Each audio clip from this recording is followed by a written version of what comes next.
the history and the early beginnings of visual art in the Palestine era. For centuries, the mythical and historical events of Palestine have been a major inspiration for the generation of European painters.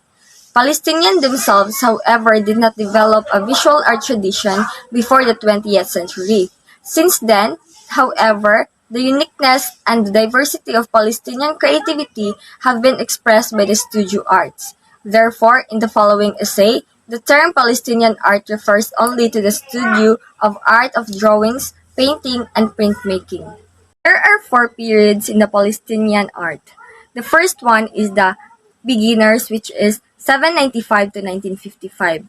Icon painting was developed as one of the country's earliest traditions of picture making. So icon painting was derived from the Byzantine tradition. It was elaborated as early as the 18th century as the major form of painting practiced by the Palestinians. The first practitioners commonly associated with the Jerusalem school were probably apprenticed to Greek monks serving in the Holy Land.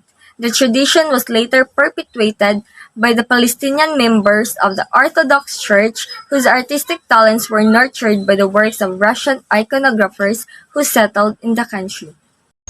In the second period, Pathfinders 1955 to 1965, where the new art was forged by pioneers, most of them grew up as refugees.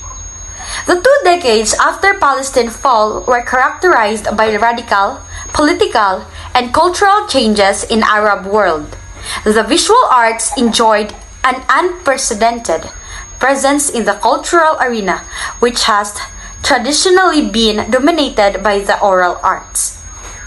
Baghdad and Cairo witnessed a boom in the state patronage of artists, but it was in Beirut, which became the region's cosmopolitan art center, that major refuge artists from Palestine made their debut. So let's proceed to the third period, Explorers. It includes art created both exile and in Palestine. In the wake of the 1967 occupation, Palestinian artists in the occupied West Bank and Gaza deployed their art to express collective identity. In the fourth period, present tense, New Directions 1995 to 2016, Palestinian contemporary visual arts have grown in the number of practicing artists in the greater visibility and innovation, with a shift toward engaging the multimedia conceptual art. So Palestinian heritage is one of the major indestructible resilience for the Palestinians in their journey of struggle. It is an inexhaustible well for the various Palestinian literature and arts, for its significance affirming the Palestinian identity and embedding the Palestinians' unity with all its religious and ethnic sects. Since the middle of the 20th century or even before that, the culture of Palestinian lands was exposed to tireless attempts to obliterate its identity that is as eternal as its holy lands, as persistent as its ancient allies. So, nevertheless, the innovations of Palestinian, even those diseased, remain as resilient as a firm wall against these attempts. So, wherein the writings of Ghazan Kanafi are still inspiring a lot of intellectuals across the Arab world, let alone Palestine's intellectuals. So, poems of Mahmoud Darwish and Sami al-Qasim are also still echoing in official and public cultural gatherings. And the caricature character Hanzala of the famous cartoonist Naji al-Ali is still adorning the necks of young people of different ages. So those and others have contributed to affirming the Palestinian heritage and reviving its aesthetics in the context of forming the collective cultural awareness unifying the Palestinians. Also, the bagpipe played with the Palestinian dabke. Dabke is a traditional group dance along oud and kanun, are still some of the preserving means of Palestinian culture by clinging to its first melodies, which are plunged deep into Palestinian history.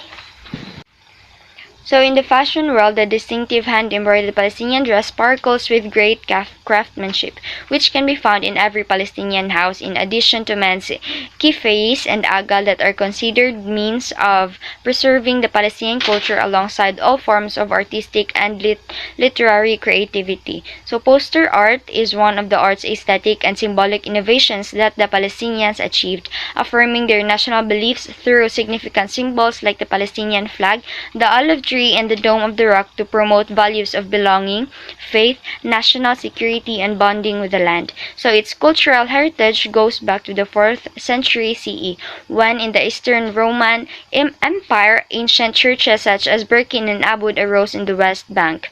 So the Umayyad period, during the 661 to 750, brought early examples of Islamic architecture. This period heavily influenced the entire Levant region in terms of its political and tribal powers, luxurious standard of living. This standard is to be found in the designs of complex palaces containing auditories, baths, mosques, courtyards, and gardens. During the Mamluk period in the 12,050 to 1517, various types of buildings, especially religious institutions, left their mark on the Palestinian architectural landscape.